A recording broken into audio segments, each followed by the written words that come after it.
The VW Tesla frenemy plan when the hunter becomes the game is our topic for today. The relationship between VW and Tesla / Germany and Tesla is the focus of our conversation. This is Greg for Teslafaninsight. Thanks once again for joining us. If this is your first time, welcome. If you're a repeat visitor, welcome back. Also wanted to thank our Patreon supporters as well as our subscribers. If you enjoy our show, please take time to like and subscribe. So in November of this past year, Elon Musk had a sort of stage presence with the CEOs of both BMW and VW in Germany as part of an award ceremony. During that award ceremony, it was a really interesting conversation that popped up, or statement, in which the CEO of VW indicated that, we plan on keeping you on your toes. And so we thought this was really kind of interesting because the conversations that have been going on at a distance in the press between Tesla and many of the German makes has been interesting. In general, BMW has been fairly quiet. But when it came to both Daimler and VW, there have been some, rather caustic statements exchanged, particularly Tesla not saying anything, just executing well, while VW and BMW had really been making statements that could be perceived as unfriendly. And it's interesting to watch how those statements has transitioned from, in essence, you can't do this, to now, is there a way we can partner or become friends? So that's what we kind of explore today. Just a footnote to remind those of you interested in our SpaceX trip, please drop us an email so we can give you an update on that. Coming along very well. And we look forward to continuing to provide great info when it comes to Tesla. And part of the trip is a stop to both drive and visit the factory in Fremont, as well as the Gigafactory in Reno. So what is this frenemy plan about, and why has the hunter become the game?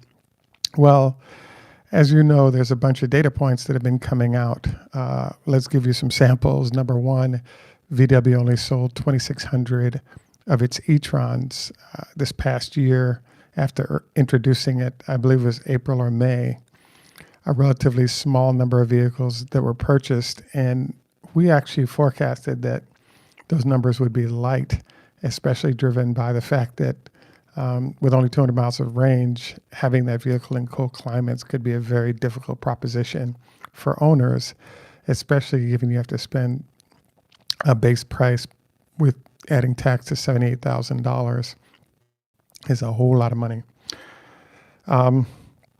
The second data point is that, as you probably all know, VW has contracted with Tesla to install 200 charging facilities for their Porsche brand in the United States. So this was a real shock surprise to myself and I think everybody else, because Elon has been very forceful in not offering services or ways for competing firms to sort of benefit from Tesla's research very often. So this is, I think, a rare circumstance. The money being used by VW to execute this is actually the Dieselgate cash that that was part of the settlement with the government of the United States, and they have settlements everywhere. So I wouldn't be surprised to see a similar process executed elsewhere. When VW did the deal, they indicated that they had specifically looked for the best of brand in that capacity of charging facilities, and Tesla was it. And they were therefore able to secure services. And so obviously it hasn't been built out yet, but the Taycans are here, or some people are calling it the tin can, is here, and we'll see how this all works out. Supposedly it's a fast charge facility. It's a little bit faster than what Tesla is currently using, but Given that Tesla's building it, it'd be hard to imagine that Tesla vehicles won't have a similar rate of charge capabilities as these Porsche vehicles. The next sort of data point that we were kind of looking at is the fact that sort of through the back door, Elon has been sort of impacting what's been happening with all the German manufacturers for a number of years, in particular because the EU was focused on emissions reductions, and the Dieselgate cheating scandal was driven by the fact that those large companies were trying to figure out a way to maintain and increase sales and profitability while at the same time getting the emission reductions that the EU was interested in. So Robert Bosch was the company that came up with the software that allowed the cheating. And then it was adopted by all three major manufacturers in Germany and utilized to sort of duck the rules when it came to management of emissions coming from their diesel vehicles, resulting in at least $30 billion worth of losses for the companies, but perhaps more. So we were kind of, I guess, surprised, et cetera, by sort of how this sort of back and forth has been occurring between Tesla and so many of the major makes when it comes to the German OEMs. This sort of back and forth of frenemy situation between the German manufacturers and Tesla also brings up something that one might call the high-tech frustration problem. And basically, what's been happening is if you look at Apple, for example, when it comes to their competition with Nokia, or if there's countless cases, maybe VMware versus people who produce servers.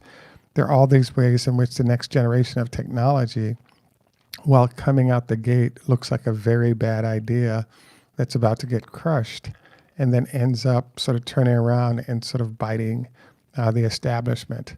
And so the folks at the heads of VW had made comments regarding the fact that, look at the size of VW compared to Tesla, and therefore they're in essence not even a consideration of a threat.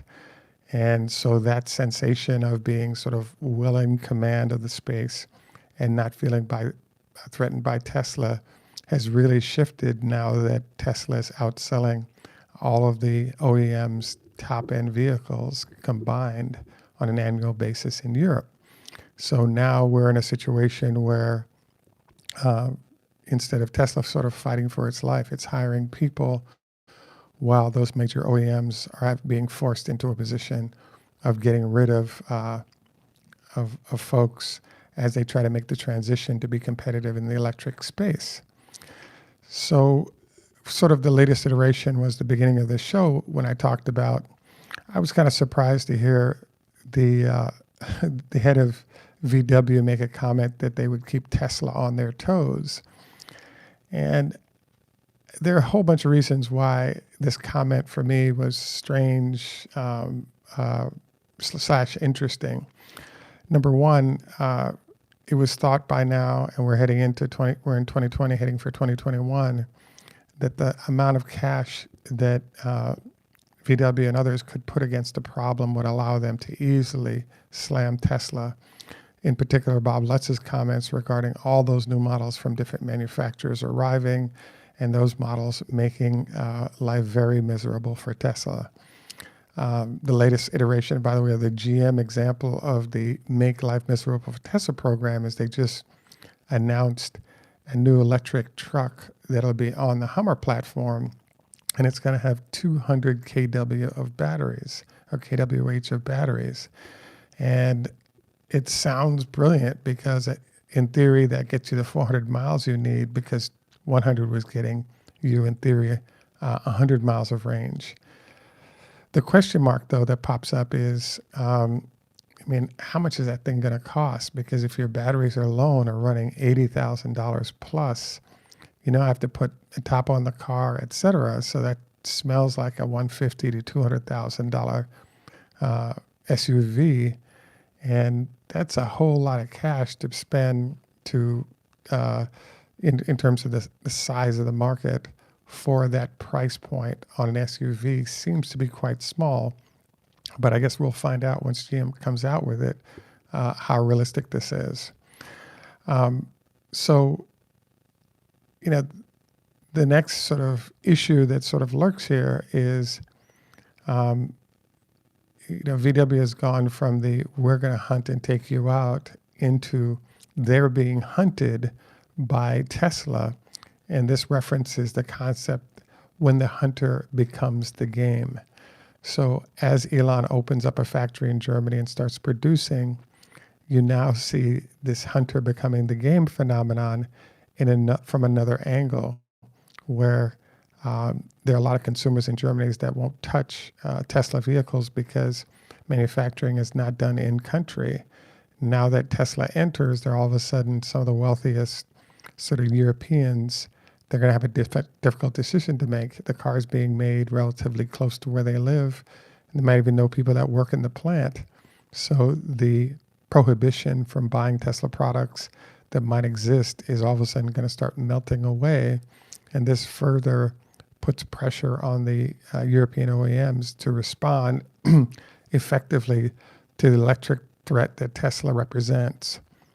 As we've discussed previously, another way in which Tesla is sort of sticking it to all the OEMs around the world, but particularly the European OEMs, is the fact that you have this situation going on where the EU is elected to leverage both trucks and cars being produced by Tesla to set the standards by which all cars are being evaluated, particularly electric cars, as they introduce pollution standards throughout the world, and especially in Europe.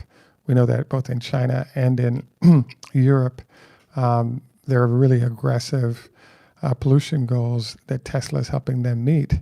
But with Tesla's ability to deliver all manner of performance in this space, it's really making life tough on those companies that have been around a long time but don't have an effective response. So we should say, the folks at VW deserve a lot of credit, because while BMW is sort of pulled back in delivering solutions, they in fact do have the Taycan as well as the e-tron, and they're now rolling out the ID.3, which evidently was delayed. So, we're seeing a strong effort from the folks at VW to be responsive, but we're, sort of not impressed thus far with the quality of execution, and neither seem to be the customers. Do not be surprised if, as the year closes out, and there's the potential for huge EU fines that will be incurred by the large OEMs of Europe, that it would be cheaper for them to buy pollution credits, in essence, from Tesla as a way to delay the pain of huge fines from the EU. And so Tesla, therefore, again becomes the hunter rather than the game, as these firms don't have enough EV sales going in order to meet the pollution goals that they're required to meet. So we'll obviously keep you posted on what's going on here.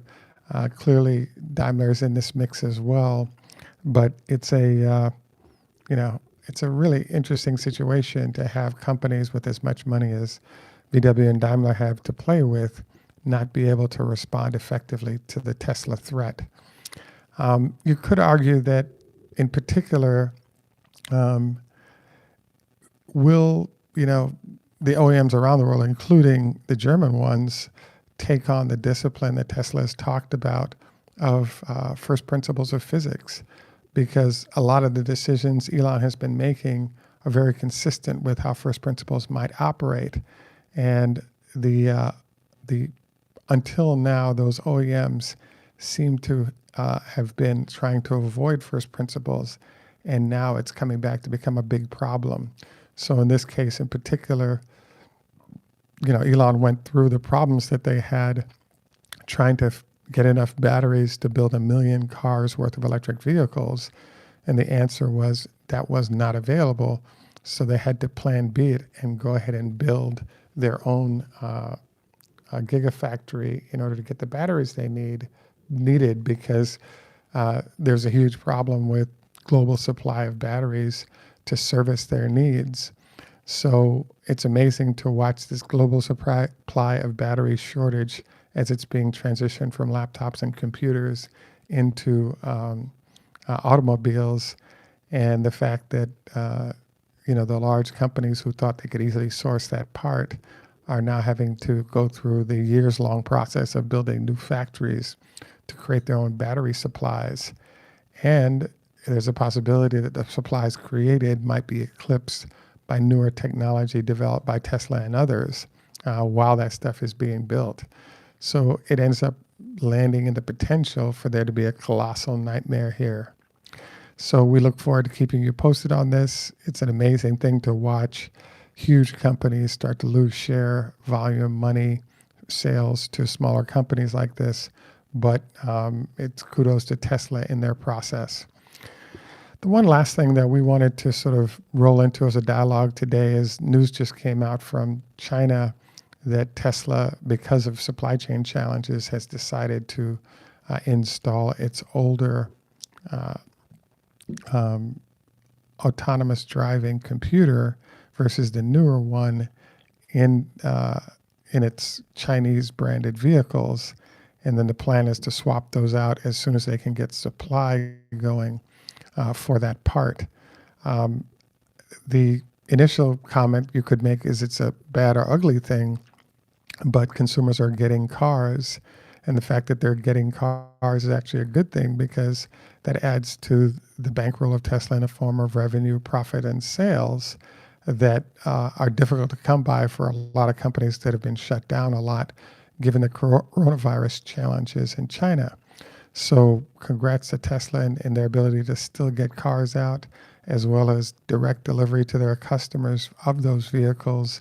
Seems to mean that the numbers coming out of China may not be what was expected at the top end, but at least they're producing vehicles that are being sold successfully, and that revenue stream is adding to the pile of cash that Tesla has in the United States from deliveries elsewhere in the world from Fremont. So we're pleased to see that they're finding workarounds to the challenges that they're facing currently, which is not a surprise for a smaller company to sort of get that done. So the other note here that we wanted to cover is just we usually do our health tips. Don't forget 25 leg lifts prior to going to 25 leg lifts a day. Also wanted to encourage you to not go to bed within 2 hours of eating, preferably 4 hours, reducing the chance of health effects. Number 3, we also want to encourage you to think about the 5-2 diet or some other fasting diet that might help with your mental faculties a great deal. And number 4 would be, just for today, would be to remember fried foods just once a week to reduce the chance of huge impact physically. Any rate, I want to thank you for joining us. This is Greg for Teslafaninsight. Tschüss, German, au revoir, French, Liedrot, Hebrew, Choda, Hafez, Farsi, Hejdo, Swedish, Strazvice, Russian, Ni hao ma, Chinese. I will learn Korean. I have to practice that one. And in Jamaica, we say, enough respect, walk good. Thanks for joining us once again, and have a wonderful day.